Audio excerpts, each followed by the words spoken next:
Indian slavery in colonial times within the present limits of the United States by Almond Wheeler Lauber, PhD. Again, this is Studies in History, Economics and Public Law, edited by the Faculty of Political Science of Columbia University. Much of the French exploration was carried on by the missionaries. Slaveholding was not inconsistent with the belief of these religious travelers. Two objects inspired their seal: the greater glory of God and the influence and credit of the Order of Jesus, or a Jesuit order, right? Of which many of them were members. So a lot of these French, right, were Jesuits, right? We see a trend here, right, with the Spanish and Portuguese as well, right? Jesuits as well. To the missionaries about to start from Paris to explore the Ottawa country, the direction was given. Remember, it is Christ and the cross you are seeking. If you aim at anything else, you will get nothing but affliction for body and mind. The Jesuit held that if the object was good, the action was right. It would redound to the glory of God to convert any heathen, bond or free. Therefore, slave holding by monk was legitimate. All right, again, they were going to enslave you if you were considered a heathen, whether you were bond or free. All right, and making it legal for these Jesuits to basically hold slaves. All right, the chief, though not the earliest, source of Indian slaves, so the chief source of Indian slaves among the French was that of captives taken in war with the Indian tribes. For many years after the coming of the French to Louisiana, they and the Natchez Indians lived in friendly intercourse. Minor Indian troubles in 1711 and 1715 resulted in the enslavement and transportation of certain Indians to Cape Francois on the island of Haiti. All right, so where are these Indians? The descendants of these Indians in Haiti. All right, we know who's there. All right, the hostilities begun with the Natchez Indians in 1715 continued intermittently until 1740.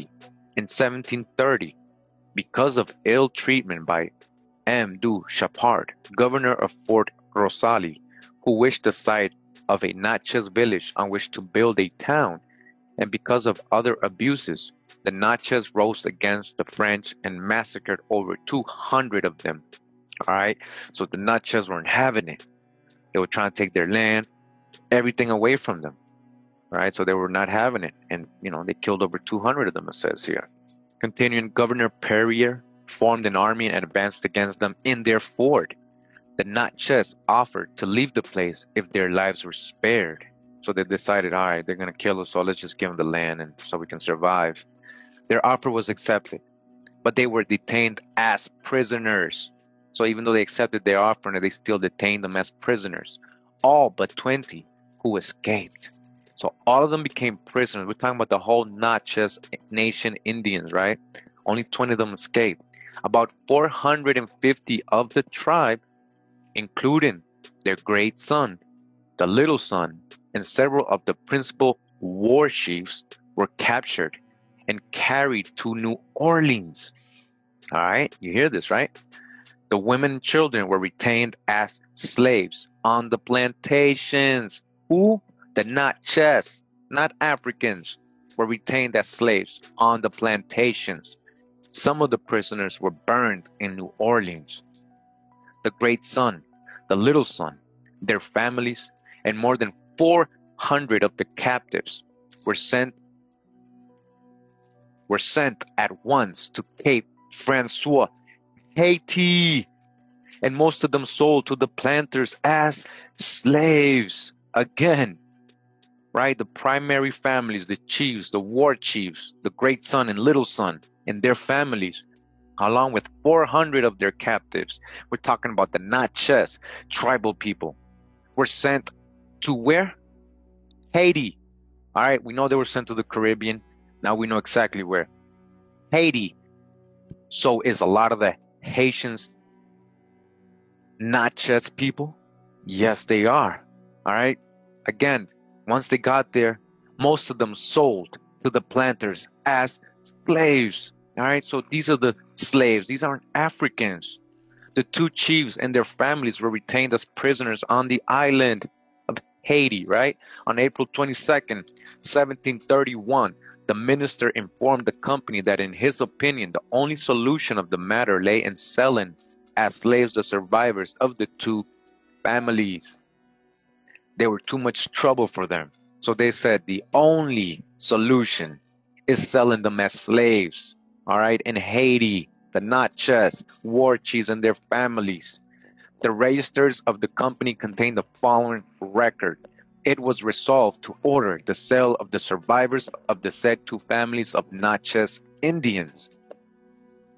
And just to remind everyone that we already had gotten this before in the book Lies My Teacher Told Me. It says here in the bottom, Charleston, South Carolina became a major port for exporting Indian slaves.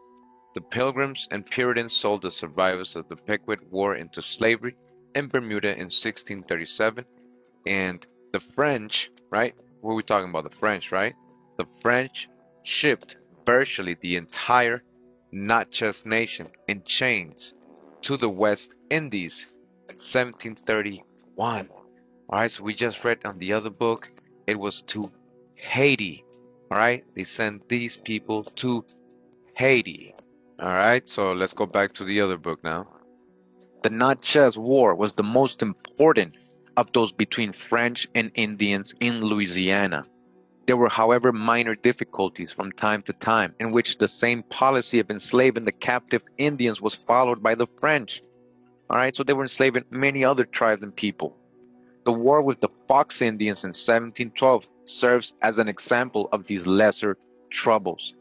By 1720, war had broken out between the French and the Chickasaw, whom the English had stirred up. An intermittent warfare with this tribe and others continued in 1724, 1728, 1736, with a peace in 1740, 1750, and 1752. Captives were enslaved by both sides. Some of these were left with the Indians to dispose of at will. Others were kept among the French as slaves. During the 例えば肉があるだろ Brace 3000